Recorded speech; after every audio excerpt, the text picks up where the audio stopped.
દાહોદમાં લોકશાહીનો અનોખો રંગ, પહેલા મતદાન પછી જાનના સંકલ્પ સાથે વરરાજાએ કર્યું મતદાન।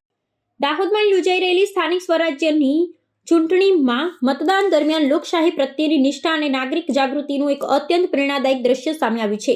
જીવનના નવા અને પવિત્ર અધ્યાયની શરૂઆત કરતા પૂર્વે દાહોદના એક યુવાને પોતાના લગ્નની વિધિઓ અટકાવી મતાધિકારનો ઉપયોગ કરી એક આદર્શ નાગરિક ધર્મ નિભાવ્યો છે।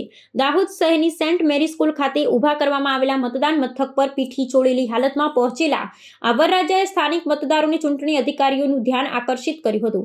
પ્રાપ્ત માહિતી અનુસાર દાહોદ શહેરના વોર્ડ નંબર 2 વિસ્તારમાં આવેલા ડામોર ફળિયાના રહીશ આશિષભાઈ ચોપડાના આજે લગ્ન નિર્ધારિત હતા ને તેમની જાન બાવકા ગામે જવા માટે પ્રસ્થાન કરવામાં આવી હતી। જોકે પહેલા મતદાન પછી જાનના દ્રઢ સંકલ્પ સાથે તેઓએ જાનનું પ્રસ્થાન કરાવતા પહેલા ઢોલ નગારા અને શરણાઈના સૂર વચ્ચે પોતાના પરિવારજનો સાથે ઉત્સાહભેર મતદાન કેન્દ્ર પર પહોંચ્યા હતા। સામાજિક પ્રસંગના ઉલ્લાસ અને લોકશાહીના મહાપર્વના સમન્વયથી મતદાન મથક પર એક અનેરો માહોલ છવાઈ ગયો હતો। પોતાના કિંમતી મતાધિકારનો ઉપયોગ કર્યા બાદ ખુશી વ્યક્ત કરતા યુવા વરરાજા આશિષભાઈએ જણાવ્યું હતું કે લગ્ન એ વ્યક્તિગત જીવનનો અત્યંત મહત્વનો પ્રસંગ છે, પરંતુ મજબૂત અને સશક્ત લોકશાહીના નિર્માણ માટે મતદાન કરવું એ દેશ પ્રત્યેની સર્વોચ્ચ જવાબદારી છે।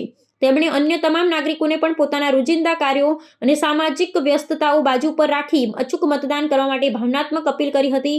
રાષ્ટ્રીય હિતને પ્રાધાન્ય આપતા વરરાજાની આ સરાહનીય અને પ્રેરણાદાયક કદમની સમગ્ર દાહોદ શહેરમાં વ્યાપક પ્રશંસા થઈ રહી છે।